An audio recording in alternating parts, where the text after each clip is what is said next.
Projeto Eureka, pré-vestibular público com vocês. Olha, expectativa de prova é grande, mas muita tranquilidade. Conversamos com inúmeros estudantes e há sempre aquele medinho, aquele friozinho na barriga. Puxa, vestibular chegando. Olha, confie no seu trabalho, continue estudando, acelere o passo a essa altura da partida. Não esmoreça, não arrefeça seu ânimo. Estude porque vale a pena. O conteúdo de hoje no Projeto Eureka é o da matemática. Então aproveite, trabalhe os conteúdos matemáticos e entenda o quão importante é você estar exercitando na prática os exercícios. Quer dizer, é uma redundância dizer isso, mas é uma grande verdade. Muitas vezes essa redundância é aquela que o estudante não segue. Exercitar com os exercícios. Faça isso e faça muito bem. Vestibulares acontecendo em todo o estado do Paraná, inscrições também, entre no site, procure o sítio específico da sua faculdade e, é claro, faça a inscrição, não perca as datas, grande trabalho e bem-vindos vocês, Calouros 2008. É a Hora da Matemática com o Domingos.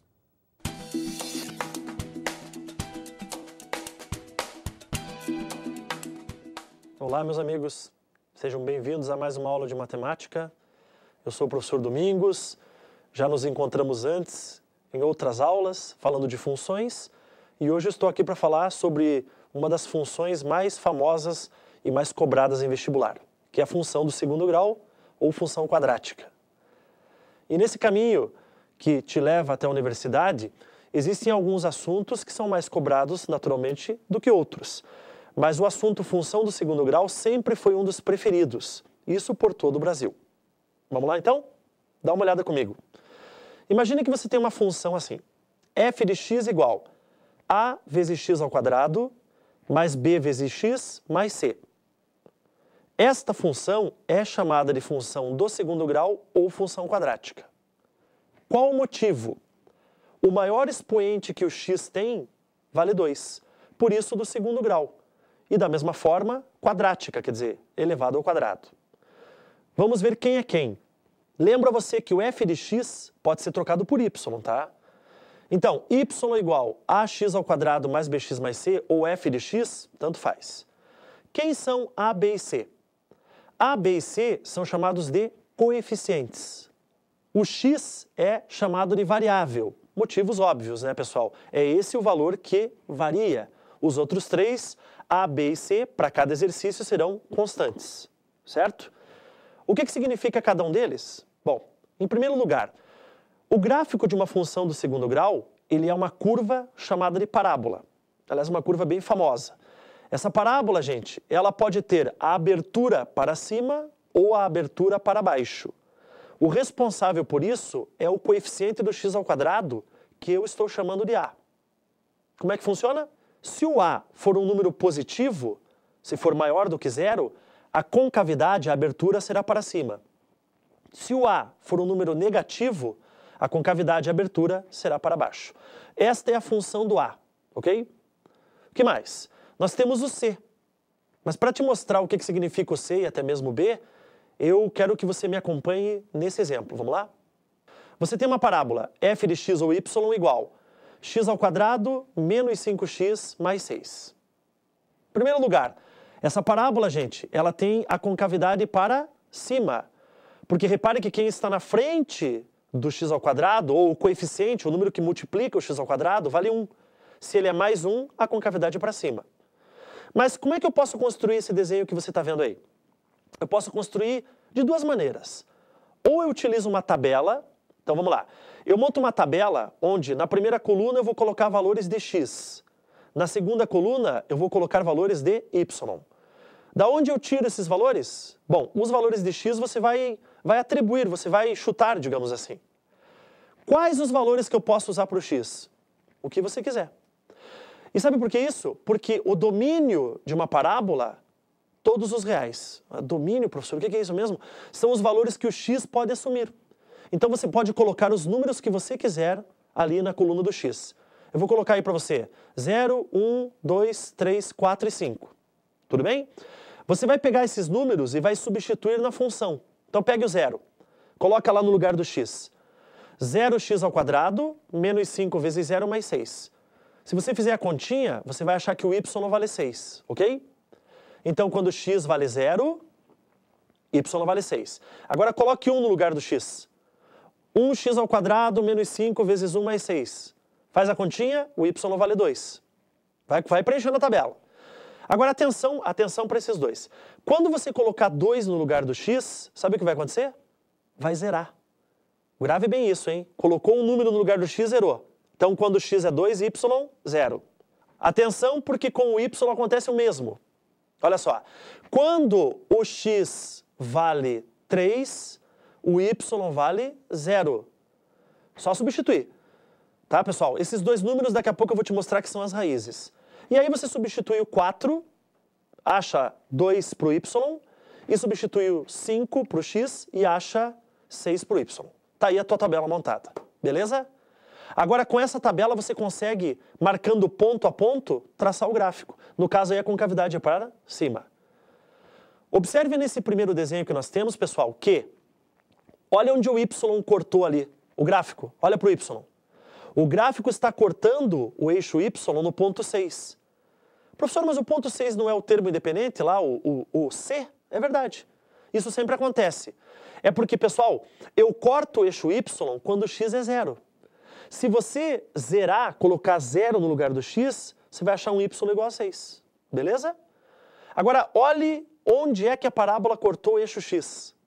Ela cortou o eixo x aonde? No número 2 e no número 3. Pessoal, que são as raízes. Vamos fazer o seguinte, vamos voltar no tempo. Quando você estudou a equação do segundo grau, que se resolve pela fórmula de Bhaskara, lembra a fórmula? X igual menos b, mais ou menos, raiz quadrada de b ao quadrado menos 4ac, tudo dividido por 2a. Se você pegar essa parábola, vai lá, y igual x² menos 5x mais 6 e igualar a 0, você vai ter uma equação de segundo grau, não é verdade? Se você utilizar a fórmula de Bhaskara nessa equação, você vai encontrar que as raízes são os números 2 e 3. Ah, quer dizer então, Domingos, que as raízes são os números onde a parábola corta o eixo x? Exatamente. É por isso que são chamadas de raízes ou zeros. São os dois números, 2 e 3 são os números que quando você coloca no lugar do x, zeram a parábola. Legal? Atenção então, teu desenho tem pontos importantes. Como é que você sabe que a concavidade é para cima? Para onde você olha? Você olha para o sinal do A. Quem está multiplicando o x². Como é que você descobriu as raízes? Claro, com a tabela você também descobriu, mas por Bhaskara, igualando a 0 a função, você também descobre. E por último, como é que eu sei que a parábola cortou eixo y no ponto 6? Por quê? Porque o ponto 6 é o termo independente, aquele que não tem o x, é o valor do c. Entendeu o espírito da coisa? Quer ver mais um exemplo? Veja o próximo. Y igual, ou yf de x, não esqueça, menos x² mais 4x menos 3. Pessoal, essa parábola tem a concavidade para cima ou para baixo? Para baixo. Qual é o motivo? É que aquele que está multiplicando o x², o a, vale menos 1. Então, repare aí, o a é menos 1, o b é 4, mais 4, e o c é menos 3. Então, a concavidade é para baixo porque o a é negativo. Legal? Mais uma vez, você pode construir o quê? Tabela. Olha lá de novo, gente. Você atribui valores para o x, agora eu vou começar do menos 1, tá? E você, substituindo aqueles valores lá na parábola, você vai descobrir os valores de y, da mesma forma. Vou ter a parábola, repare essa, concavidade para baixo. Olha onde é que ela cortou o eixo y. Olha ali.